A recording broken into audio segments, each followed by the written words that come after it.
Observatorio 2012 con Ciro Murayama.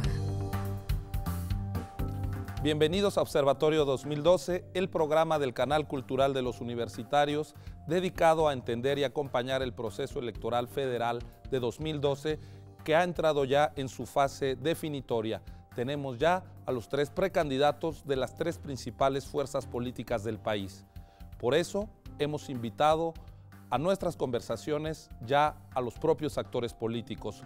Hoy, en tiempo de definiciones, vamos a conversar con el presidente del Comité Ejecutivo Nacional del PRI, el senador Pedro Joaquín Cotwell. El resto de los presidentes de los partidos políticos están ya convocados a venir a nuestro estudio a conversar. Hoy vamos a dedicar el corte de caja a analizar el tema de la judicialización de la política, o más precisamente, el uso instrumental de la Procuración de la Justicia con fines político-electorales. Y, como siempre, tendremos la ruta de la elección con el consejero electoral del IFE, Lorenzo Córdoba. Acompáñenos, por favor.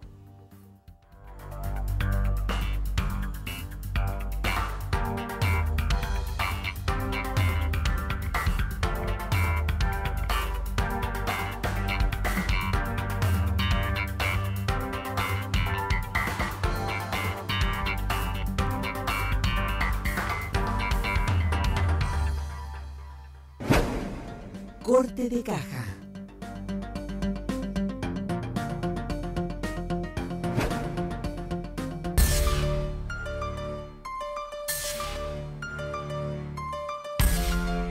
En los últimos días, la opinión pública se ha enterado, a través de filtraciones a la prensa, que distintos exgobernadores del estado de Tamaulipas son investigados por la Procuraduría General de la República.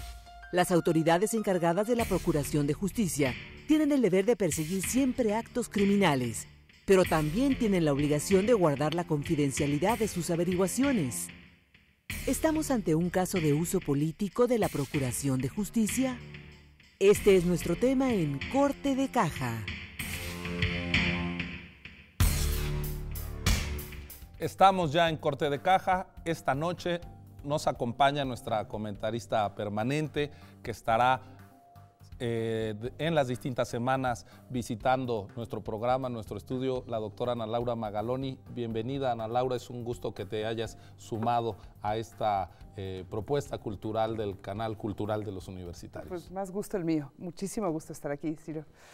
Ana Laura, hemos decidido hacer un corte de caja de un tema que tú conoces muy bien, que es el de la Procuración de la Justicia, que está vinculado ahora, dados los, digamos, acontecimientos de los últimos años en el país, con esta ola creciente de violencia y convirtiéndose el tema quizá en el eje rector del discurso incluso gubernamental. Estamos ya en temporada electoral y hay distintos acontecimientos que nos demuestran que este tema llega a ser parte no del análisis político de las campañas, en tanto se analiza la inseguridad y cómo enfrentarla, sino que es ya un arma arrojadiza entre los actores políticos en las elecciones. ¿Cuál es tu visión de este proceso que estamos viviendo? Mira, entrando al pasado, digamos, lo que ha pasado a lo largo de este sexenio, yo creo que de todas las piezas, y lo puedes ver en términos presupuestales, todas las piezas que ha movido la administración del gobierno de Felipe Calderón en temas de seguridad, la pieza que menos se ha movido es la Procuraduría. Esa es la que no hay un proyecto de cómo reformarla, no hay una real intención de reformarla. Los procuradores nunca han podido establecer cuál es su autoridad frente a la policía, frente a la Secretaría de Seguridad Pública, frente a los militares. Los procuradores parecen ser que están cachando las bolas, ¿no?, que vienen del lado de las Fuerzas Armadas, de la Marina y de la policía, con muy poca capacidad de hacernos creer a todos los mexicanos que lo que se está aplicando es la ley y que hay pruebas y hay procesos y hay argumentos. O sea, realmente esa parte de la estrategia ha sido el eslabón más débil. Y yo por mucho tiempo me pregunté, ¿y por qué? ¿Por qué dejamos a la Procuraduría así de descobijada? ¿Qué significaría tener una Procuraduría potente? Y la primera respuesta que doy es, y además esto es después de conocer mucho de lo que sucede en otras partes del mundo, es que para tener esa Procuraduría que soñamos, pues no tiene que ser manipulable en términos políticos. O sea, no vale que los gobernadores o el Ejecutivo echen mano de la Procuraduría, porque esa la debilita y la va mermando y hace imposible que sea creíble un servicio civil de carrera, hace que sea imposible de fincar cuál es la autoridad del fiscal si no es elegir los casos que quiere llevar con toda su autoridad y con todo el peso de la ley. Entonces tenemos una Procuraduría que no nos sirve durante una estrategia como la que hemos seguido, pero sí nos sirve ahora en términos políticos, porque es manipulable, porque va a estar a expensas de lo que quiera el Ejecutivo y los gobernadores en turno, o sea, no nada más es un asunto del Ejecutivo Federal, y creo que para muestra pues esto que pasó en Tamaulipas, que puede ser como la primera punta del iceberg de qué tan politizable puede ser el tema de la procuración de justicia a lo largo del próximo proceso electoral. Bueno, y además el proceso electoral está entrando, digamos, en su etapa álgida. Ya conocemos que el PAN acaba este fin de semana de designar a Josefina Vázquez Mota como su precandidata. Ya lo habían hecho con anterioridad el PRI, con Enrique Peña Nieto, el PRD con Andrés Manuel López Obrador. Grandes pesos pesados en una elección que empezaba muy distendida en términos de las diferencias que marcaban las encuestas, pero que naturalmente se irá cerrando, de tal manera que es difícil no imaginar una contienda muy competida. Te pregunto, ¿no tenemos el riesgo de que esta competencia, que es sana, dé lugar a un insano uso de la procuración de justicia para tratar de ampliar o acortar las distancias? A mí me parece que esa es la gran tentación ahora, ¿no? O sea, descalificar al adversario. Creo que el tema de la vinculación de ciertos gobiernos con el narcotráfico definitivamente es una arma potente para descalificar a los candidatos y para meterlos en problemas. Me resultó extraordinariamente sospechoso, por ejemplo, que en una investigación de lavado de dinero se filtrara. Eso no pasa en ninguna parte del mundo. Ya cuando conoces que existe la acusación, es que ya están en juicio. Ya estás frente a un juez, ya el Ministerio Público armó el caso y acusó a alguien.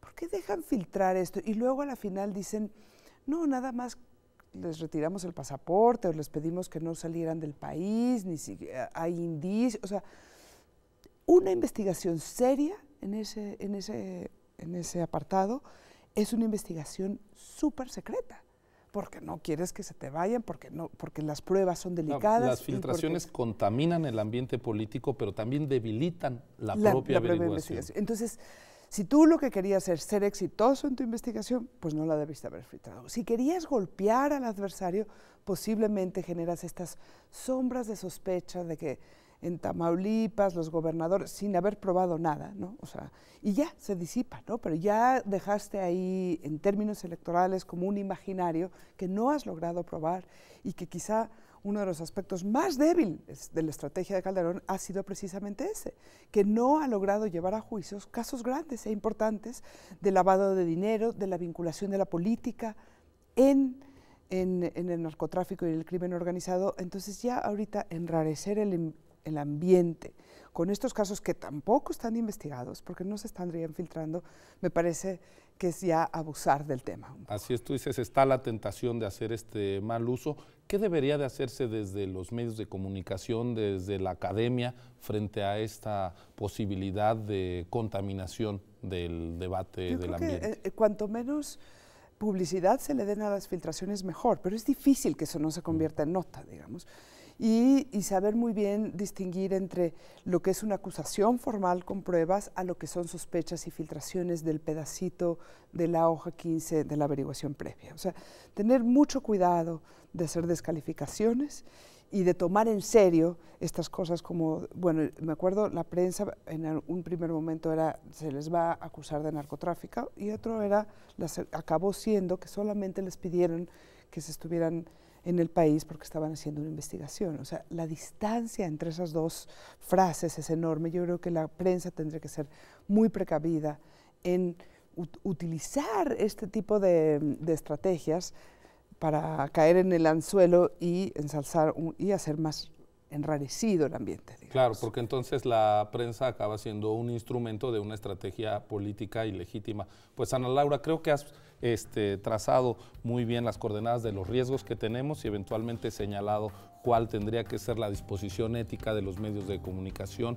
para enfrentar el caso. Pues de nuevo, muchas gracias por estar aquí en Corte de Caja. Nos vemos pronto contigo nuevamente. Esto ha sido Corte de Caja. Vamos a nuestra sección, a un corte para volver loco, nuestra sección de Lorenzo Córdoba. Acompáñenos.